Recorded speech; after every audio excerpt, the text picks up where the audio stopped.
धनक value research के podcast में आपका स्वागत है। आप सुन रहे हैं फर्स्ट पेज कॉलम, जिसको धीरेन्द्र कुमार ने लिखा है। 3 जिंदगियां और 3 मौतें। जिम साइमन एक महान निवेशक थे, मगर अपनी तरह के अनोखे। चार्ली मंगर, डैनियल कानमैन और जिम साइमन।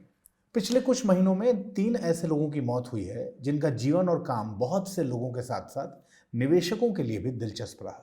इन तीनों में अक्सर ही मंगर और कानमैन बरसों से मेरे लेखन का हिस्सा बनते रहे, मगर जिम साइमन का जिक्र मैंने शायद ही कभी किया हो।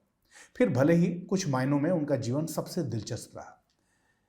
साइमन, जिनका पिछले सप्ताह 86 साल की उम्र में निधन हुआ, एक असाधारण प्रतिभा थे।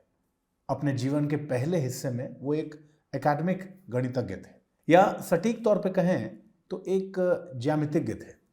जब वो 40 साल के थे, तब उन्होंने फैसला लिया कि इक्विटी मार्केट को पूरी तरह से स्टैटिस्टिकल या सांख्यिकीय तकनीक से समझा जा सकता है और उसकी भविष्यवाणी की जा सकती है।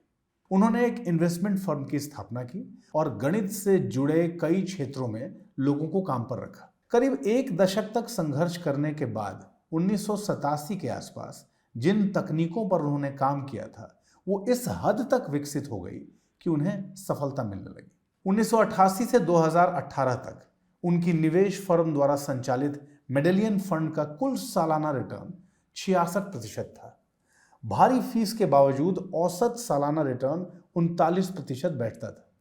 इस पूरे अरसे में इकलौता नेगेटिव साल 1989 रहा, जब फंड को सिर्फ 3% का घाटा हुआ। ये नंबर पूरी तरह से सर चकरा देने वाले लगते हैं, और हैं भी। मैं जानता हूं मेरे ज्यादातर पाठक क्या सोच रहे होंगे, इतने बरस में ये रिटर्न तो कंपाउंड होकर खरबों डॉलर का हो जाना चाहिए था। बात सही है, अगर कंपाउंडिंग होती तो ऐसा हो गया होता। लेकिन यहीं पर फंड की सबसे दिलचस्प बात आती है। फंड में एसेट्स इकट्ठे करने की इजाजत नहीं थी। जिम साइमन ने मेडेलियन फंड का साइज $10 बिलियन तक सीमित कर दिया था, जिसका मतलब था कि एक सीमा के बाद हर साल निवेशकों को ज्यादातर रिटर्न का भुगतान किया जाता था।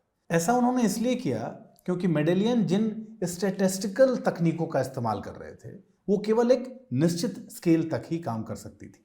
साइज को सीमित करने के बाद फंड को 1995 में नए निवेशकों के लिए बंद कर दिया गया और फिर कभी इसे नहीं खोला गया। असल में 2005 तक सभी बाहरी निवेशकों को फर्म ने खरीद लिया था और उसके बाद से फंड में केवल कर्मचारियों और पूर्व कर्मचारियों का ही निवेश रहा है। हर नजरिए से यह कहानी निवेश की दुनिया की सबसे अजीबोगरीब कहानियों में से एक है। यही वजह है कि एक निवेश लेखक और शिक्षक के तौर पर मैंने जिम साइमन के बारे में कभी नहीं लिखा। जिम साइमन और उनकी टीम की सफलता हमारे निवेश के जीवन में आपके और मेरे लिए कोई वास्तविक सबक नहीं देती। बफे, मंगर या फिर दूसरे कई सफल निवेशकों से उलट ऐसा कुछ भी नहीं करती जिसे हम अपना सकें। जिम साइमन की कहानी असाधारण समझ और गैर परंपरागत तरीकों की है, जो उन्हें निवेश की दुनिया में एक अलग ही मकाम देती है। जबकि बफे या मंगर और कानमैन ने अपनी समझ और ज्ञान की पेशकश इस तरह की जिसे एक औसत निवेशक अपना सकता था, मगर साइमन का नजरिया तो पूरी तरह से एक अलग ही तरह का जंतु था। एडवांस गणितीय मॉडल और स्टैटिस्टिकल एनालिसिस पर उनकी निर्भरता न केवल इनोवेटिव थी, बल्कि निवेश का ये अद्भुत कौशल खास तौर से उनकी फर्म तक ही सीमित था।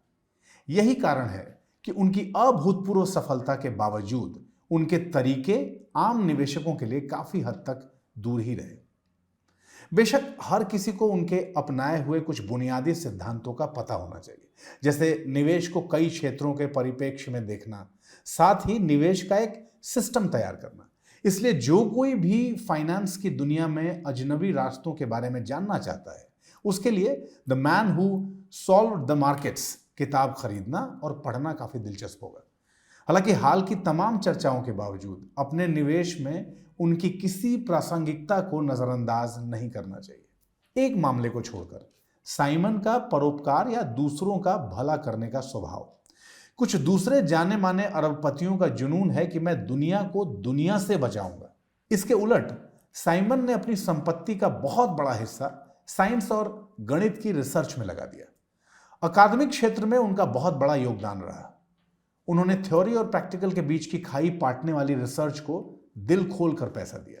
साइमन के परोपकार की विरासत ज्ञान और नएपन की ताकत में उनके विश्वास का सबूत है और उनकी अपनी जिंदगी भी ठीक ऐसी ही रही है।